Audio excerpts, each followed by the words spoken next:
I've come back from the future to warn you that if you don't subscribe to SSJ, your future is grim. 30 years.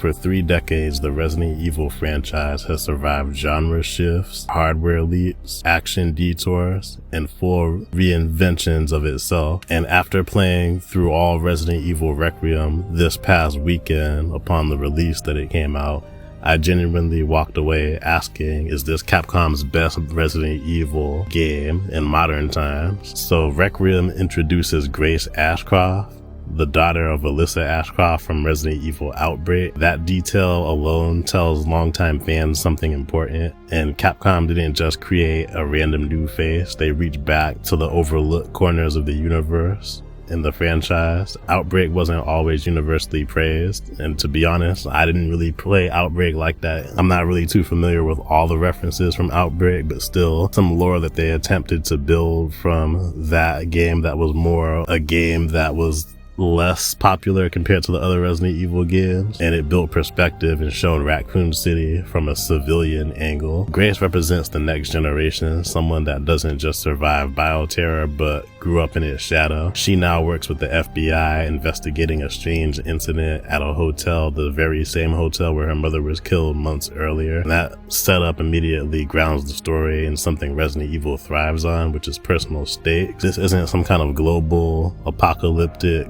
spectacle, it's just grief, legacy, and unfinished business. The hotel classic survival horror design. When you take control of Grace, the gameplay tone becomes immediately clear. It feels inspired by Resident Evil 2 remake and Resident Evil 7, aka Biohazard, with the tight corridors, locked wings, looping shortcuts, and limited ammunition. This is not a run and gun experience. You're scanning rooms carefully, listening for movement behind walls, debating whether that extra hallway is even worth exploring because you may only have 3 bullets left. And the hotel itself is designed like a layered puzzle box, very reminiscent of the RPD or even the Baker Estate, where you'll unlock one section only to realize it connects to an area you passed an hour earlier. That level design discipline matters. It forces you to think spatially, and it forces you to survive, not dominate. Stealth combat, rewarding, not overpower. One of the strongest elements in Requiem is how satisfying combat feels without ever breaking tension. Pulling off stealth kills with Grace feels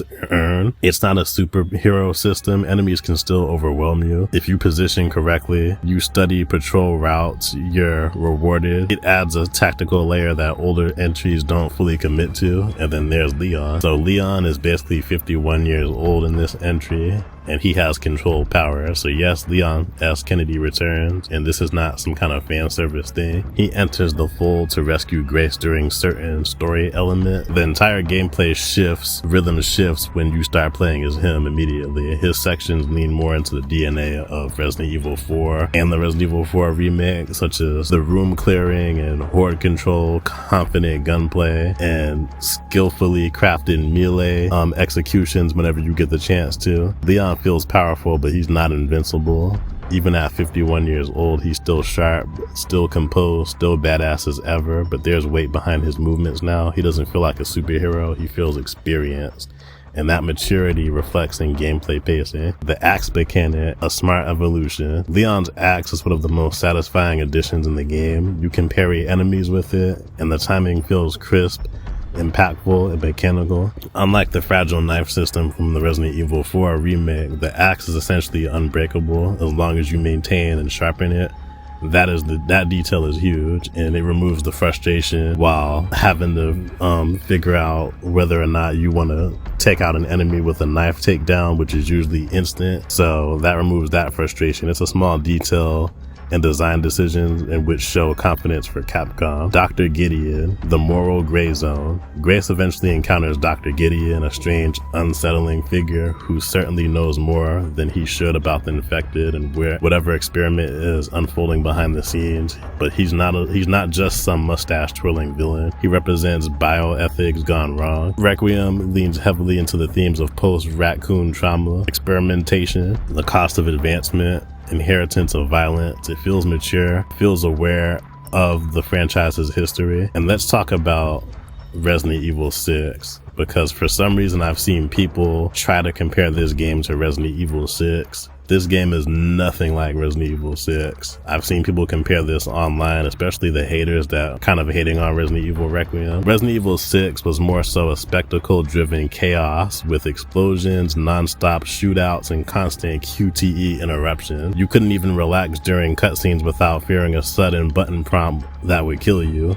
Requiem is disciplined. Yes, Leon has action-heavy sequences.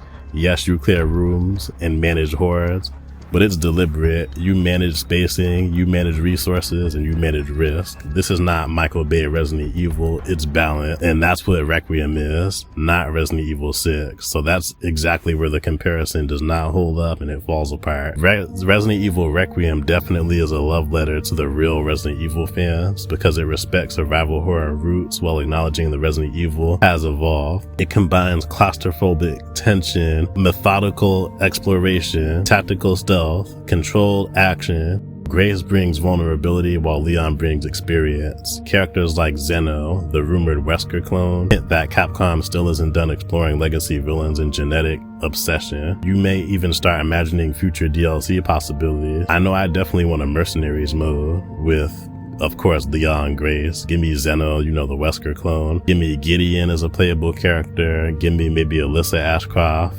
Give me Claire Redfield. Maybe Chris Redfield, Jill Valentine, Hunk, and then maybe even Wesker. That potential right there is already enough to get you set up for the roster for the Mercenaries. So now, this is where the game kind of stumbles because it's not perfect. There's some slight pacing dips in the mid-game where a couple twists feel telegraphed. While the hotel is brilliantly designed, I would have liked to see more additional major environment shifts to break things up visually, but these are refinements, not deal breakers. So the final verdict, is this Capcom's best? So the question remains, it might not replace the revolutionary impact of Resident Evil 4, and it might not recapture the horror shock of Resident Evil 7, but it might be the most balanced modern entry that they've made. It understands tension, legacy. It understands survival horror isn't about overwhelming the player. It's about making every decision matter. So my personal score, I give the game about a 9 out of 10. Critics score about an 8.5 out of 10. Resident Evil Requiem proves something important. Even after 30 years, Capcom still knows how to evolve without losing identity, and that's not easy. So let me know what you guys think. Did you guys enjoy Resident Evil Requiem? I know I did. Maybe I'll do another video talking about some things that they definitely could have improved on, maybe some of my favorite weapons. So let me know what you think, and I'll talk to you later.